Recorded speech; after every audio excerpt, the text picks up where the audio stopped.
Hey guys, Mr. B here. So today I've got this 2015 Ford Taurus. So it will be kind of specific to this vehicle, but this is also a very common problem on many different makes and models of vehicles. What's happening today is on this vehicle is the steering wheel is binding up every 180 degrees. So when I go to turn the wheels, it binds up right about there. Feels good right there.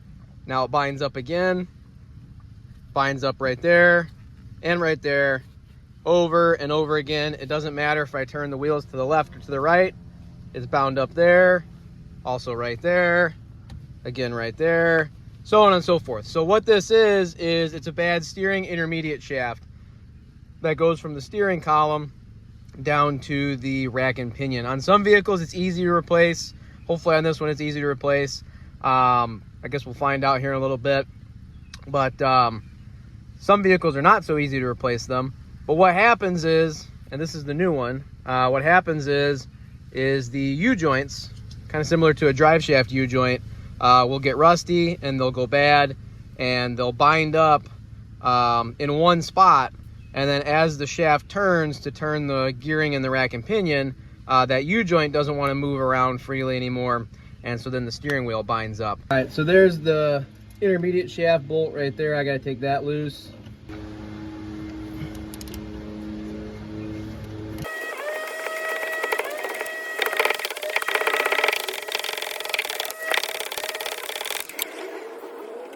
All right, so there's one bolt.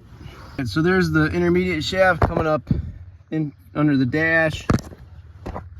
It's kind of hard to get a good view of this and hard to get at it, but there's that bolt on the other end of the intermediate shaft.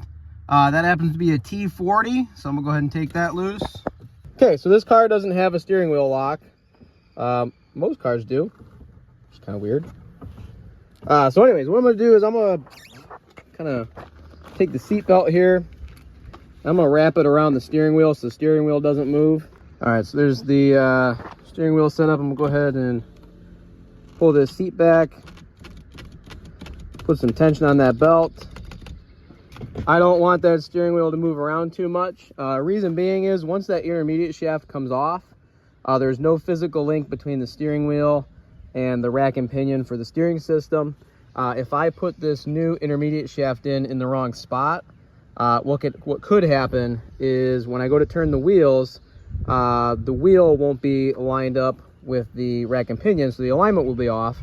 And also it could be bad enough to where the clock spring behind the steering wheel could break, and then it causes the airbag light to turn on, and then none of the buttons on the steering wheel work anymore. The clock spring is really only designed to turn so many times before it breaks on the inside of itself, which is back there behind the steering wheel. And of course I don't want that to break through this process. So anytime I take that steering intermediate shaft off, whether I'm doing the shaft or replacing a rack and pinion, I always lock that wheel in place, so that way I have a reference point of where that shaft should be when I install it. All right, so there's a clamp right here. I know it's kind of hard to see because the pedal's in the way, but there's a clamp right there, just like a hose clamp that I'm gonna have to take loose.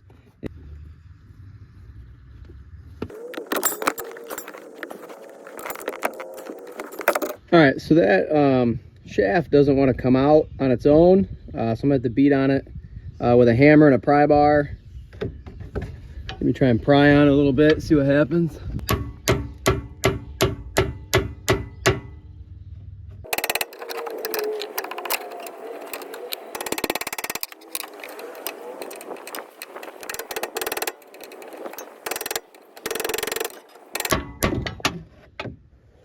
And that just comes out like that.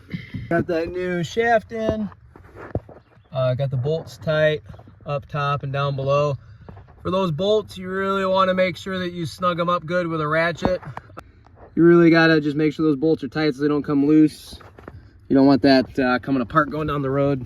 When that bolt is tight, you should be able to see the gap in between that intermediate shaft start to close together.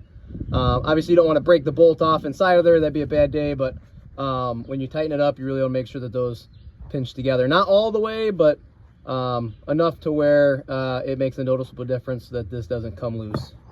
And then for this big hose clamp here, for this rubber boot, I tried my channel locks, both sizes, they didn't really work.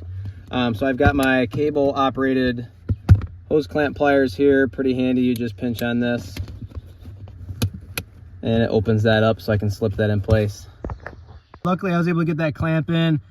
The main thing is you want to make sure that that boot goes in all the way, so that way rain and salt and debris doesn't get past that going down the road. That rubber boot just pushes all the way onto the inside. So this time I can go ahead and take out the seat belt. Go ahead and put the wheel back on. Go ahead and torque that down to 100 foot-pounds. Get it off the jack stands, and we'll see what it does. Now I've got, of course, the new intermediate shaft in. Wheels are on the ground. Turns nice and smooth, no binding. That fixed the problem. If you found this video helpful, please go ahead, like and subscribe.